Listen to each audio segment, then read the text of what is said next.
untuk cerita yang pertama ini gue mau klarifikasi dulu sebelumnya sebagai perwakilan para laki-laki. Ini gue wakilin Fadil juga.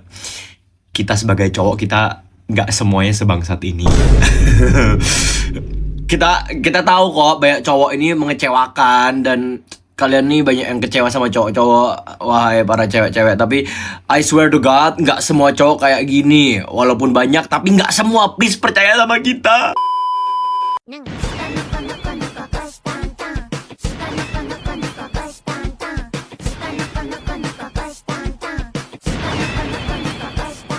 Halo semuanya, welcome back to Radio Confessions with Anur. Di hari yang indah ini, gua dan juga kita berdua bakal bacain confession dari kalian. Confession dari para netizen yang paling bodoh, yang paling menyeramkan, yang paling menjijikan, atau apapun itu secara anonim. Dan buat kalian semua yang mau ikutan sharing cerita atau pengalaman aneh kalian, link ada di deskripsi video ini, atau enggak ada di bio Instagram gua, itu juga bisa. Dan terakhir sebelum kita mulai dan masuk ke dalam ceritanya, jangan lupa buat join channel WA gua, karena di sana gua bakal sharing tentang informasi dan juga kehidupan pribadi gua. Dan informasi-informasi ini dan update-update ini nggak akan gue share di mana-mana selain di grup WA, Instagram enggak, YouTube enggak, bahkan TikTok pun juga enggak. Maka dari itu jangan lupa join. Linknya sekali lagi sama juga ada di deskripsi di video ini. Oke lah, tanpa berlama-lama, mari kita lanjut musik.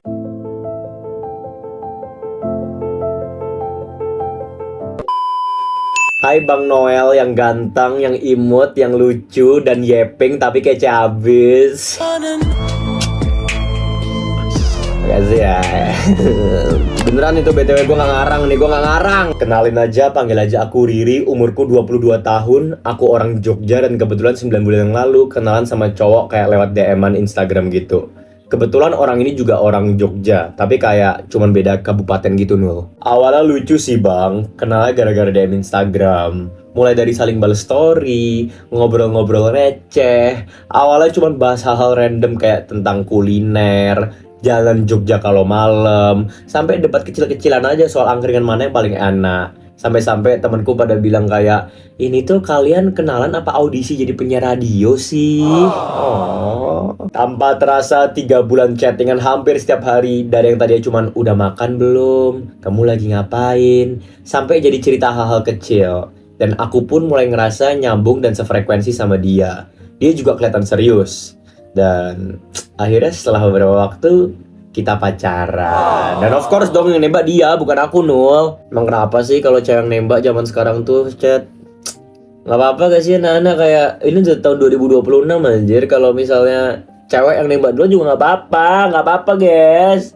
Gak usah main gengsi-gengsian. Lu pada semua kalau suka gue tembak gue gak apa-apa. Tembak aja gak apa-apa. Lalu setelah kami pacaran, pada akhirnya kami mutusin buat ketemu. Bego nih, mohon maaf sebelumnya sobat ya, ini bukannya gimana, tapi menurut gua ini adalah hal yang cukup bodoh. Pertama, gua emang kurang setuju dengan konsep pacaran dulu baru ketemuan, karena nanti bakal ada ekspektasi dan juga ekspektasi yang tidak sesuai. Tapi ada beberapa situasi yang gue oke lah paham. Kayak misalnya kalian LDR-nya luar negeri dan emang susah banget buat ketemu, perlu waktu berapa tahun lagi baru ketemu, atau berapa bulan yang lama banget gitu baru ketemu. That's fine, I get it, I don't fucking mind. Tapi di sini konteksnya kalian sama-sama di Jogja, cuman beda kabupaten, berarti naik kereta atau nyetir dikit juga sampai. Terus kenapa gak ketemu dulu? Kalau misalnya kayak gini, takutnya ya, begitu kan pacaran tiba-tiba ketemu hal-hal yang gak disukai dari satu sama lain. Bisa dari fisiknya, bisa dari kepribadiannya setelah ketemu secara offline, bisa dari gaya bicara, kebiasaan. We don't know that shit, okay? Jadi buat kalian semua yang lagi nonton ini, never do this, okay? Jangan dilakuin. Ketemu dulu, kalau bisa ya, kalau bisa dan memungkinkan selama masih di Indonesia menurut gua. Ketemu dulu minimal sekali, 2 kali lah. Baru terserah sih saya. Pertemuan pertama lumayan bikin deg-degan, tapi ternyata fine-fine aja. Orangnya biasa, ngobrolnya juga enak. Terus pertemuan kedua dan ketiga juga masih normal. Ya kayak pacaran pada umumnya. Kayak jalan-jalan, nge-cafe, yang bener-bener abisin waktu buat berdua gitu. Aku mikir kayak, oh ya udahlah, cocok nih. Sampai hari itu tiba bang, pertemuan keempat. Sumpah, inget banget pokoknya. Aku bener-bener gak suka. Hari itu dia datang sambil bawa kantong kecil. Dan kami janjian di angkringan gitu kan bang. Terus aku kira dia bawain makanan atau oleh-oleh biasa. Dan pas aku buka, ternyata isinya krim. Aku masih belum ngeh kenapa dia ngasih aku krim. Terus dengan santai dia bilang, ini buat kamu krimnya, biar lebih bagus. Terus di sana aku cukup bingung Bang Nul. Kayak, ini maksudnya apa? Ini krimnya buat muka atau gimana? Jujur aku bingung. Aku nanya lah apakah muka aku jelek atau muka aku kurang bagus atau gimana. Terus dia dengan santai sambil ketawa kayak bilang, enggak, enggak lah, enggak, santai aja.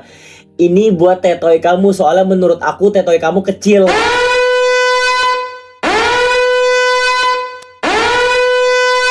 Brother! Dipakai ya, soalnya menurut aku tetoy kamu kayak kurang berisi gitu. Jadi kayaknya masih bisa diimprove. Diimprove? Maksud lu diimprove apa sih men? Kayak lu kira bagian ini dari wanita itu bisa diimprove dengan cara diaplikasikan dengan krim yang lu probably belinya dari Shopee gitu kah? Sorry to say nih sebelumnya. Tapi lu kira kayak ini pemain sepak bola gitu yang bisa nge-improve gaya permainannya? Atau Valorant kah buat nge-improve permainan gamenya? Atau mungkin improve skill menyetir? Otak lu didengkul. Jujur Bang Noel, aku langsung diem. Rasanya bukan karena barangnya sih, tapi lebih karena cara dia ngomong dan cara ngasihnya itu loh Bang Noel. Kayak kok bisa ya ada orang ngomong begitu ke pacarnya bang? Terus ngasih-ngasih itu seolah-olah itu adalah hal yang normal dan wajar-wajar aja. Aku tersinggung dong Nul. Terus aku tanya, maksud kamu apa? Dia malah jawab, ya udah sih, aku mau bantu kamu. Harusnya kamu bersyukur. Kamu kan cewek. Brother, what do you know about women? Apa yang lu tahu tentang cewek, brother? Kayak, aduh. 1, itu bukan badan lu. 2, lu bukan cewek. 3, lu kenapa kayak si paling cewek banget sih? Lu kayak tahu banget apa yang dipinginin sama cewek. Kalau misalnya dia aja nggak pernah komplain atau ngomongin tentang itu dan dia merasa nyaman, ya who are we to judge? Kalau dia merasa puas ya udah anjir. Dia juga puas-puas aja sama tubuhnya sendiri. Kenapa lu malah tiba-tiba ngebeliin krim kayak gini bego? Di situ kepala aku langsung penuh dan aku kayak, hah? Terus aku bilang pelan-pelan kayak, kalau memang ada hal yang mau diomongin, kenapa nggak ngomong baik-baik aja? Kenapa harus tiba-tiba ngasih kayak gini? Ini bener-bener nggak sopan tahu. Nah, you're way better than me. Lu terlalu baik. Itu kalau misalnya gua, misalnya gua tiba-tiba punya pacar, terus pacar gua ngasih gua apa ya, misalnya gua nggak kepikiran apa-apa, misalnya krim pembesar. Wah, gua nangis di tempat. Gue bakal demi Tuhan men. Aku langsung bilang kayak aku gak nyaman dan aku mau hubungan kita selesai. Karena cara dia yang kayak gimana gitu ya bang, bener-bener gak nyaman. Kalau nonton cewek coba tanyain dong bang, kira-kira reaksi mereka gimana kalau digituin. Oke, reaksi kalian gimana kalau digituin? Yang cowok juga boleh jawab. Dan jujur yang bikin aku makin kaget ya Bang Nul, dia malah marah tahu. Dia nada bicara naik. Katanya aku terlalu sensitif. Katanya aku gak tahu diri. Katanya dia niat baik dan itu untuk kebaikan diri dia dan juga diriku sendiri, jir. Itu mah demi kebaikan lu, monyet. itu mah lu yang mau, goblok. Sorry ya. Ini gua asumsi aja ya. Cowok lu tuh ya kebanyakan nonton bokep. Izin. Otaknya tuh bokep doang. Kayak, gua yakin cewek gua kalau misalnya itunya besar, dia bakal bahagia. Dan gua juga bakal bahagia. Goblok. Tolol. Dolar kuning nih nanti gua. Terus dia lanjut ngomong kayak, kamu aneh banget sih. Mana ada cewek yang gak mau itunya membesar. Kit, lu tuh kenal sama semua cewek di dunia kah? Di pikiran lu tuh cuman kayak cewek-cewek tuh cuman tujuan akhir hidupnya tuh pengen tetonya besar. Mau sebesar apa, men? Mau sebesar apa, lu kasih tahu gua deh. Segede kepala pitbull, kepala banteng, sebalon, balon udara, sepesawat Lion Air. Semakin gede semakin seneng gitu kan ya. Goblok banget. Sumpah dah, tiap hari kerjaan lu cuman col terus. Gini kan otaknya menyusut IQ 12. Aku cuman mikir kayak sejak kapan bikin orang gak nyaman itu dibilang niat baik. Dari situ aku langsung ngelengos pergi buat pulang. Gak peduli aku gak peduli dia setuju apa enggak soal hubungan ini selesai. Yang pasti di pikiran aku udah sampai situ aja. Aku kayak udah anjir. Muak gua sama nih cowok. Gak apa-apa, gue juga muak, men. Gue yakin cowok lainnya juga pada muak anjir. Semua akun sosial media aku blokir lah, Nul. Instagram, WA, iMessage, semuanya. Aku gak mau ada obrolan lanjutan yang ujung-ujungnya bikin aku ngerasa malah kayak buruk tentang diri aku sendiri. Jujur sampai sekarang kadang tuh masih kepikiran, tau gak sih? Bukan karena masih suka ya sama dia, tapi karena aku masih heran aja. Karena kita kenalnya dari obrolan yang bener-bener nyantai, ketemunya juga normal. Tapi ternyata ya ada ya orang yang bisa berubah langsung jadi kayak gini cuma dalam satu kali pertemuan. Teman-temanku sampai pada bilang kayak untungnya ketahuan sekarang sih bukan nanti, dan itu gue setuju.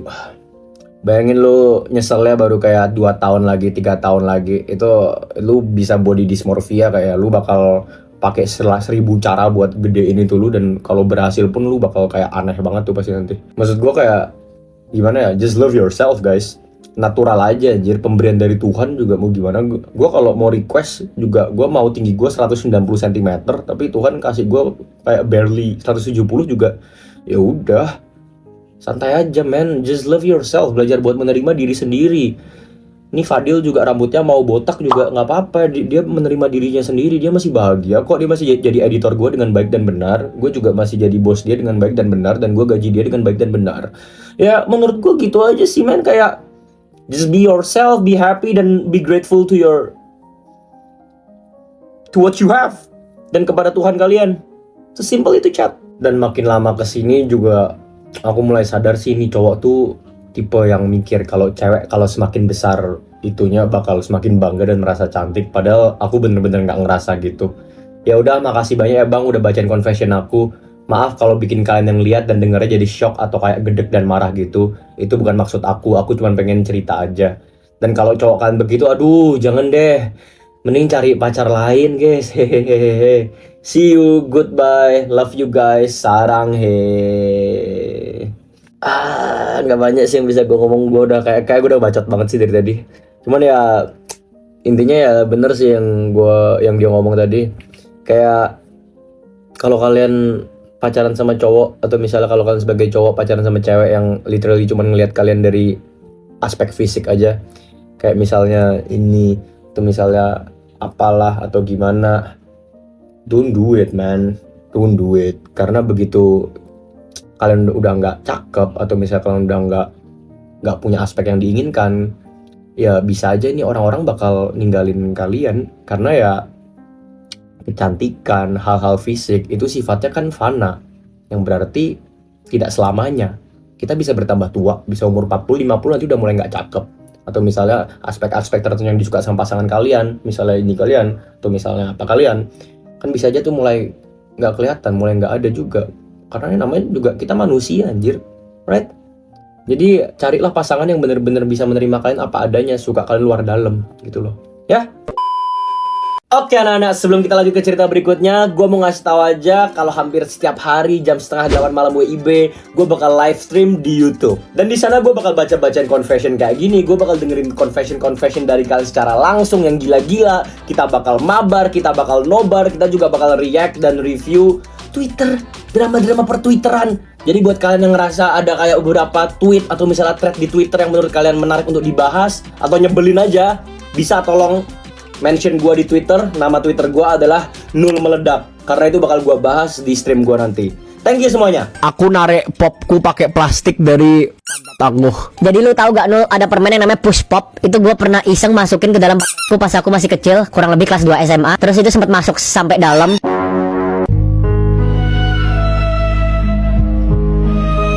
Dan itu kayak sakit banget sampai gak bisa keluar. Akhirnya gua kayak minta mama gua buat bantu tarikin dari dalam badan gua. Dan itu akhirnya keluar meskipun sakit banget. Gua sampai megang kedua kaki gua deket dada gitu sambil terungkap guys. Ya udah sih, itu pengalaman paling memalukan gua. Makasih udah dengerin gue guys.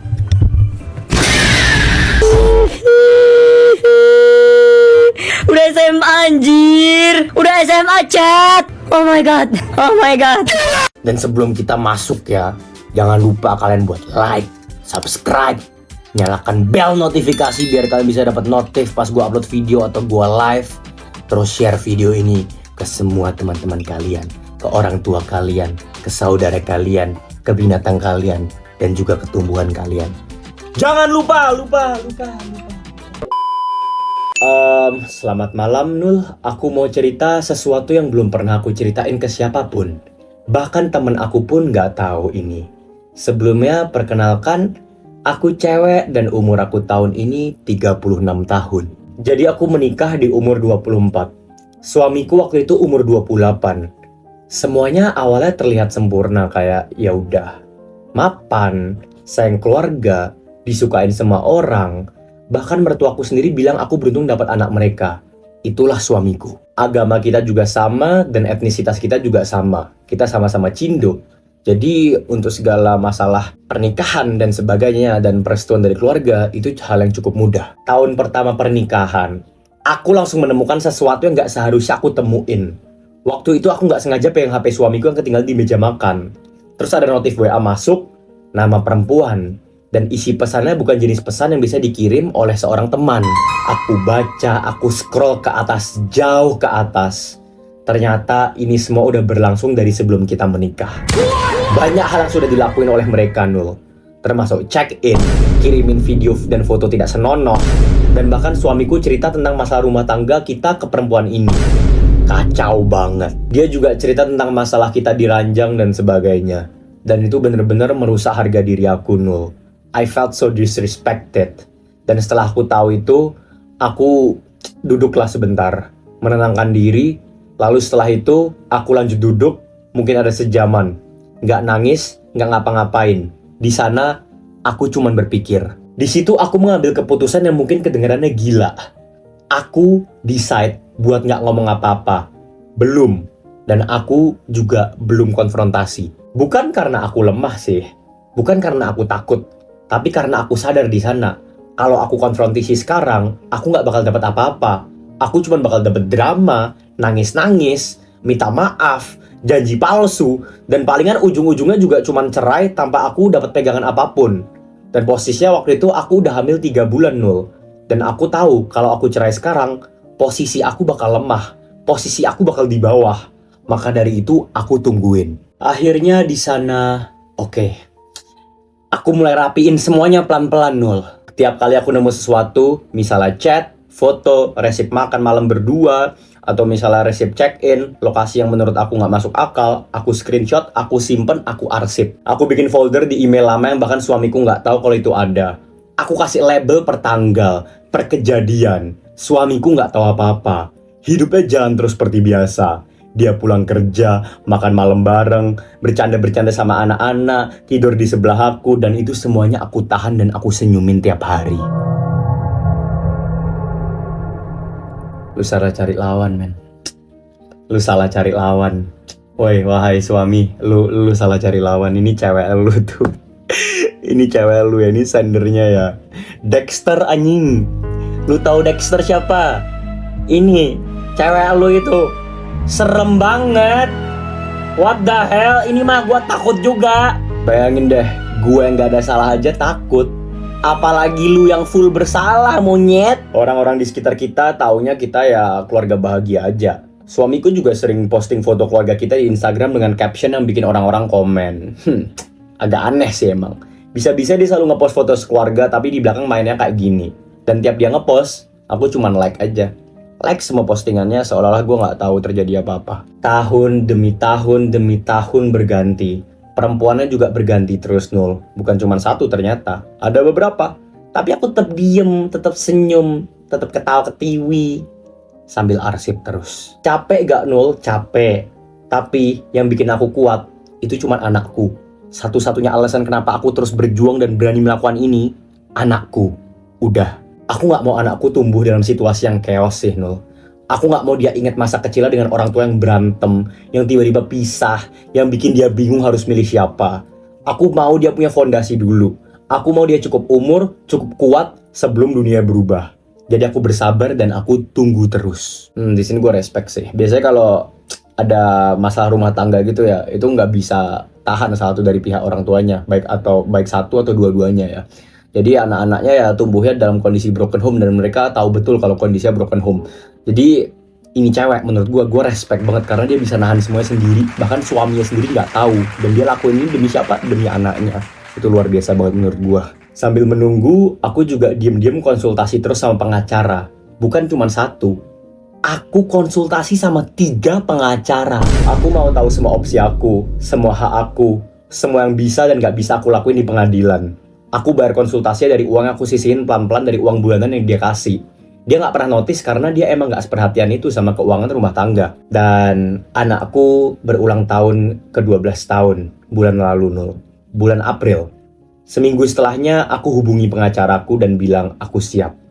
Dan sidang pertama minggu depan. Ini unpopular opinion ya, tapi menurut gue di sini sender blunder. Kenapa gue bilang dia blunder ya? Tadi dia ngomong kalau dia mau tunggu anaknya lebih dewasa, punya fondasi dulu, lebih siap lah sebelum dunia berubah. Masalahnya ini baru umur 12 tahun, mamen.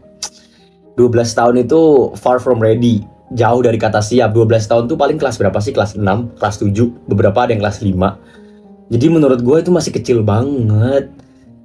Ini gue personal ya, tapi menurut gue kalau emang lu mau nunggu ya sampai dia benar-benar siap, at the very least 17 tahun, 16 tahun, 18 tahun itu lebih masuk akal. Udah masuk di fase remaja akhir gitu loh, daripada kalau umur 12 itu literally baru pubertas.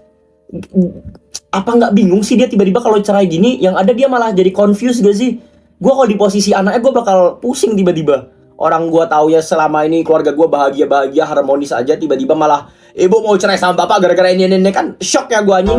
Suamiku baru tahu kalau aku minta cerai 3 minggu yang lalu. Dan reaksi pertamanya dia cuma ketawa-ketawain aku doang. Karena dia pikir aku cuma bercanda. Tapi reaksi keduanya setelah aku taruh map berisi dokumen di depan dia, muka dia mulai pucat, panik, pasrah, stres, sebutlah apapun itu, Nul. Di dalam map itu ada 11 tahun bukti. Tersusun rapi dari tahun per tahun per kejadian, lengkap beserta metadata foto dan juga screenshot yang bisa diverifikasi.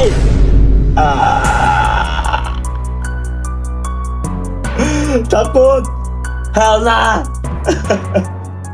Gue kalau punya istri gini, gue bakal jadi suami takut istri. Sampai-sampai pengacara aku saya muji aku, Nul. Dia bilang ini salah satu dokumentasi terlengkap yang pernah dia lihat dari klien. Ya iyalah, lu simpen 12 tahun anjir. 12 tahun lu sabar buat diselingkuhin dan tahu kalau dia tiap hari bisa check in, seminggu bisa check in, gonta-ganti cewek dan sebagainya, tapi lu tahan semuanya itu gimana nggak lengkap bukti lu. Itu lebih banyak dari skripsi kayak bukti yang mungkin segini 40 lembar kali ada. Dari 3 minggu yang lalu sampai kemarin, suamiku terus-terusan ngehubungin aku, berusaha buat minta maaf, nangis-nangis, minta kayak kasih kesempatan dan sebagainya. Tapi aku bener-bener gak peduli, bodoh amat. Sampai akhirnya kemarin malam sebelum suamiku menyerah, dia bilang, kamu berubah banyak ya. Tapi di sana aku jawab, udah dari dulu mah.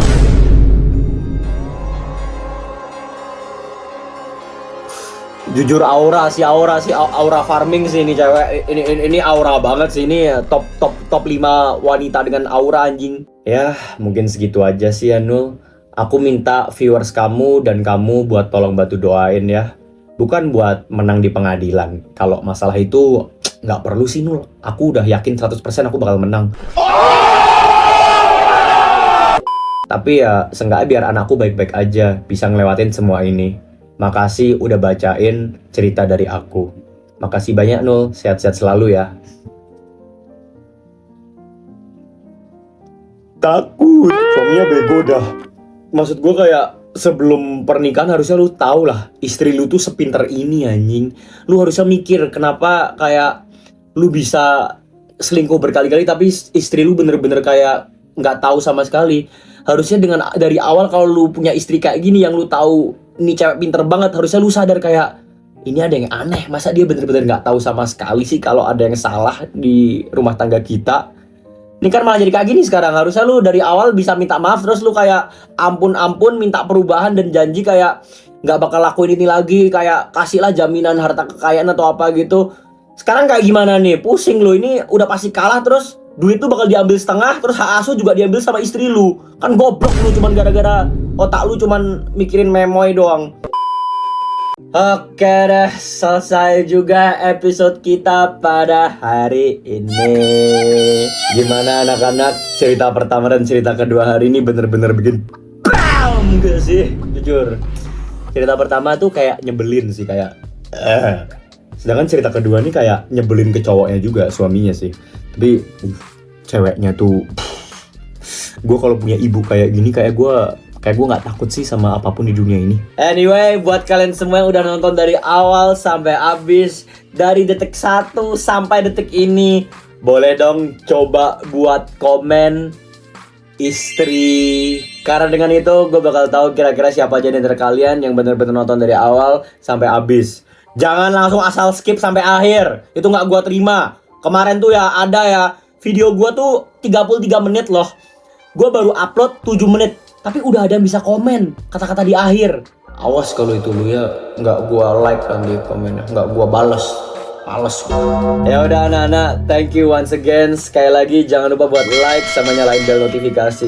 Sekian dan sampai jumpa, sampai bertemu di episode berikutnya. Bye bye bye bye bye bye bye bye bye bye bye bye bye.